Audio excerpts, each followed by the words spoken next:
I'd like to get your advice on how a couple can better connect when they're having sex. In the sense that sometimes, even in a very loving relationship, sex can not always reinforce the link between the two people, but can become a bit perfunctory. How do you think people can either connect properly or reconnect through sex? Well, I think connecting. I'm hoping people are having sex because they're really passionate about each other, rather than just connecting. But people have different ways of connecting nowadays, I guess. But even before you go into sex, I would say that if you really want to connect with anyone, I mean, I won't go into the realms of NLP, but keeping it simple. If you during sex as well, if you look in somebody's eyes and you try and even simulate their breathing, that will connect you quicker with that person than any other way, especially if you simulate their breathing. Quite often when couples have come to me for help or healing or going through the same problem or coaching or whatever it might be, I have said to them, I've listened to them, I've asked them questions, they talk to me, and I said to them, can you just go home for 1 week, just do an exercise and just simulate your breathing together, and then... So I try to breathe at the same time as my partner? Yeah. Okay. Form a kind of, and also not necessarily mirror and matching each other, which is where you copy your physiology and they copy that. No, the most important one is actually simulating the breathing. This will help a great deal, especially during sex. And as normally, even if you're lying together on the sofa and you simulate each other's breathing, this is so powerful for aligning both your rhythms and your energies together. It makes you feel at ease with that person automatically. I mean, really, and you really pick them up. And you both get into a state of just a kind of a tranquil harmony with each other. And one is not too high and one is not too low. It's quite awesome. Again, breathing is so crucial. It does so many things. And this is a key one. And when they've gone away and they come back within a week, they find they can communicate better. They find that sex is better with them. They find that they can often sense what the other person needs before they say it, etc., etc. And most importantly, it gives you a very powerful conscious awareness. And it starts to train you being aware of other people and other things too. Because you have to consciously focus on your breathing while you're trying to connect with this person that you fancy and you love. So there's a higher reason to connect with them. And there's a higher reason to be involved with them.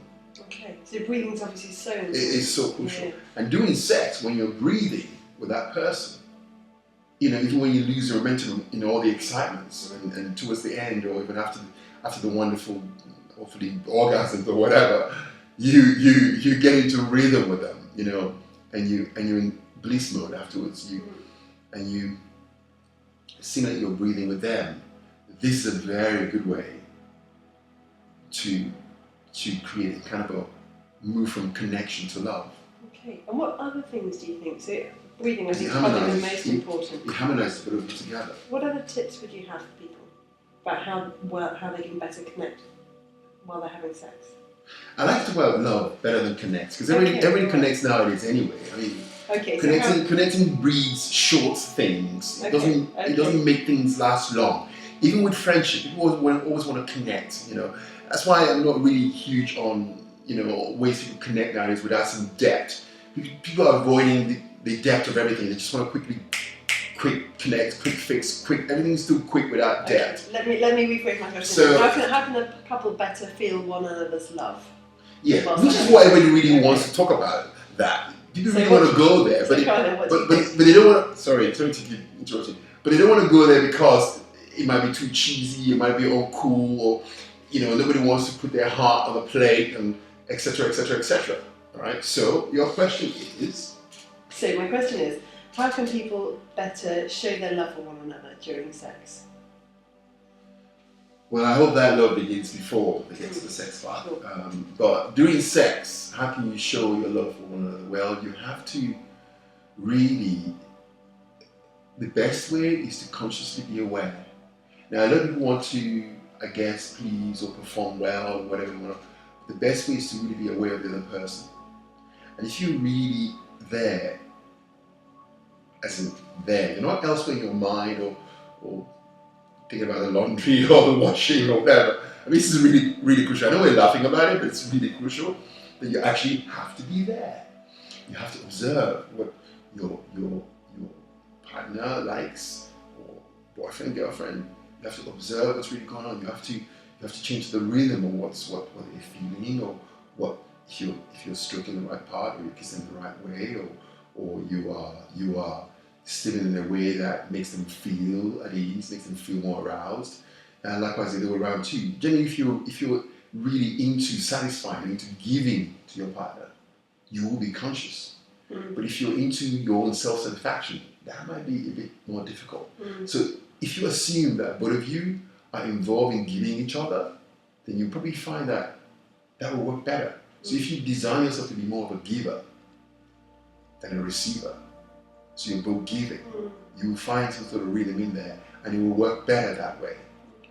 But it's very difficult to get real in-depth, passionate love and great sex if you don't give much, if you want to be the one receiving all the time.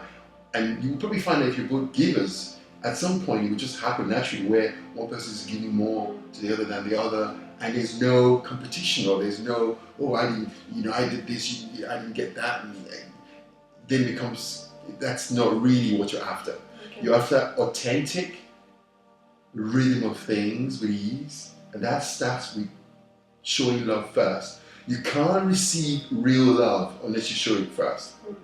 Just like you can't really receive the genuine gift of friendship or love or whatever it might be unless you do it first. You have to lead on what you want to get.